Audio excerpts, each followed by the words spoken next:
Good afternoon, Trinidad and Tobago. I'm Karen Hosea Phillips. C News is live at noon. Topping the news at this time, students of the Chatham Early Childhood Care and Education Center are not in school today. They have not been since last Wednesday. We're told they were getting ill from the fumes of a ruptured sewerage main in their school.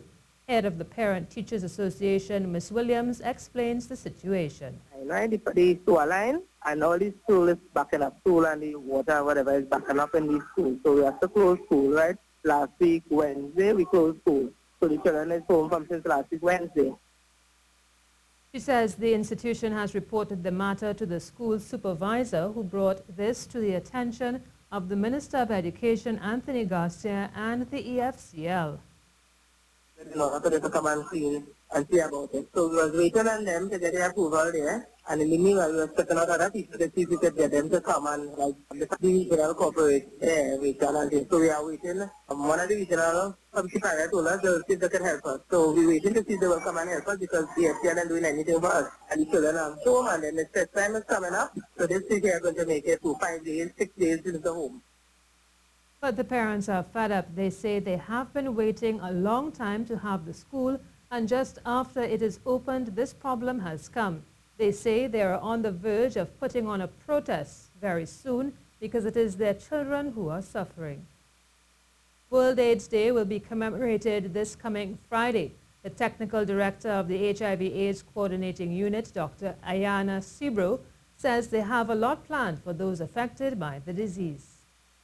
You'll see membership from the Ministry of Health, faith-based community, Yes. Ministry of National Security, and all the various ministries. We're coming together to create a human ribbon on Friday morning in solidarity and in recognition of what we have done and in what has happened before. The stigma and discrimination associated with the disease is not as immense as it was 20 years ago. So says committee member of the National AIDS Coordinating Committee and Faith-Based Network representative, Pastor Winston Mansing, who adds we have come a long way. Stigma and discrimination remains a very high on our priority list. And that is something that we are pushing. And to that end, the faith-based community drafted a declaration on HIV, which we still use up to this day, and some other countries in the Caribbean have adopted that. And he says that education is the key, and it is helping change perceptions and allowing persons to deal with the disease in a more humane manner. He's convinced that we can combat HIV/AIDS in the Caribbean. No, we can do it. We can do it. Yes. It takes education, it takes teamwork, and as a nation, we can do that. There's so many good things to celebrate. We have almost totally eliminated mother-to-child transmission at the Caribbean region, being the first region to do that. So why can't we be the first region to also end AIDS? Well, some argue that up until recently, the provision for youth art within the formal education system and public arts has been neglected. Recent studies have shown, however, that art can yield long-term benefits through the creation of employment and as a constructive pursuit for the long-term unemployed. Armed with this knowledge, Martk'd founder Dion Walcott has decided to bring his program to Trinidad and Tobago. Is a platform that we created that we use sneakers and art to bring attention to up-and-coming artists and give them an outlet to showcase their talent. Not only people who can draw, but also like people inside of the artistic community, whether it's from photography, drawing on shoes, or videography. So it came out of using sneakers as an engagement tool to capture people's attention, to showcase different art forms. So what impact, if any, will the advent of Martk'd have on our society? Another opportunity to form their skills and showcase it in a different way. Also integrating the youth and emerging artist section to give them more opportunities. On a bigger scale, it's starting partnerships from countries to countries and showcasing the talent that way, and eventually building a whole community of people all across the world that can use each other to leverage different opportunities. And Martk'd just completed a Canadian tour. Noting its success, Mr. Walcott said he felt compelled to bring the program to his father's native Trinidad and Tobago. The program will be launched in January 2018. This is the CNews Live report at noon. Remember, you can keep up to date with all the latest news on our website at ctvtt.com, or you can check out our Facebook and Twitter pages at CNews Live.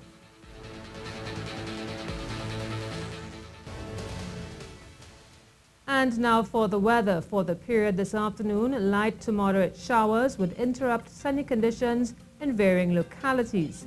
Tonight will be partly cloudy at times, with showers occurring in few areas. These are normal, with waves up to 2 meters in open waters and below 1 meter in sheltered areas. It's time now for sport, and we start with rugby. The Trinidad and Tobago rugby football team returned home less than satisfied after both the men's and women's teams could only finish fourth at the just concluded Round 7's tournament in Mexico, where the men reached next year's CACSO Games. The TT men, who campaigned in Pool C, had big wins over the BVI 38-0, Curaçao 7-0 before edging Bermuda 22-19 in a tight one to end with a 3-3 record, including a tough 14-22 loss to Mexico in the battle for third spot. Despite an impressive 4-2 record, the TT ladies didn't qualify for CACSO, as they too finished fourth. They counted wins over Bermuda, Guyana, French Guiana and the Dominican Republic before a heartbreak 5-0 loss to Mexico on the last day. Jamaica men and Mexico women won to book their ticket to next year's Rugby World Cup in San Francisco. Runner-up French Guiana and third place Jamaica women will also attend. Mexico women also earned a spot in the Hong Kong Sevens, while Jamaica men will head to next year's Gold Coast Commonwealth Games.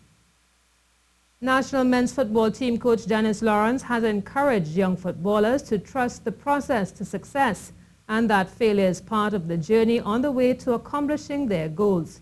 He was the featured speaker at the closing ceremony for the 23rd edition of the Harvard's Football Clinic. Kent Fuentes tells us more.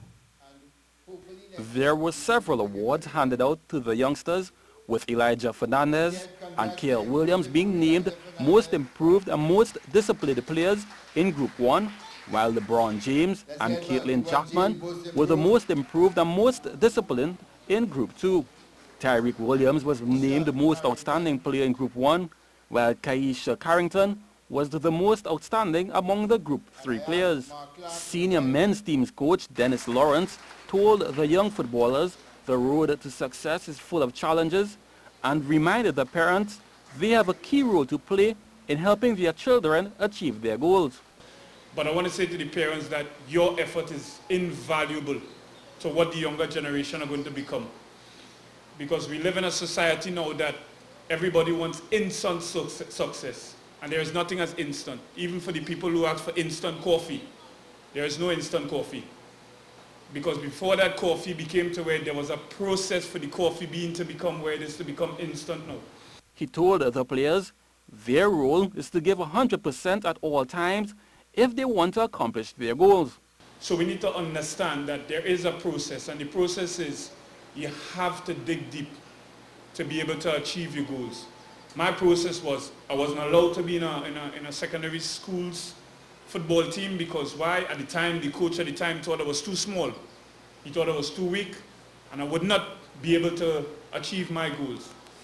And part of the process for me was every single time that I was told, you cannot, you will not, it gave me the desire to decide, I will show you that I can. The Harvard's clinic continues to prepare young footballers for a future in the sport at all levels. And as this group moves on, some may return shortly as cricketers when the cricket clinic opens in January. Kent Fuentes, C Sports. And that's it for sport. And that's the CNews report at noon. I'm Karen Kozier-Phillip. Remember, for up-to-date and breaking news throughout the day, you can visit the CNews website at ctvtt.com. Do have a good afternoon.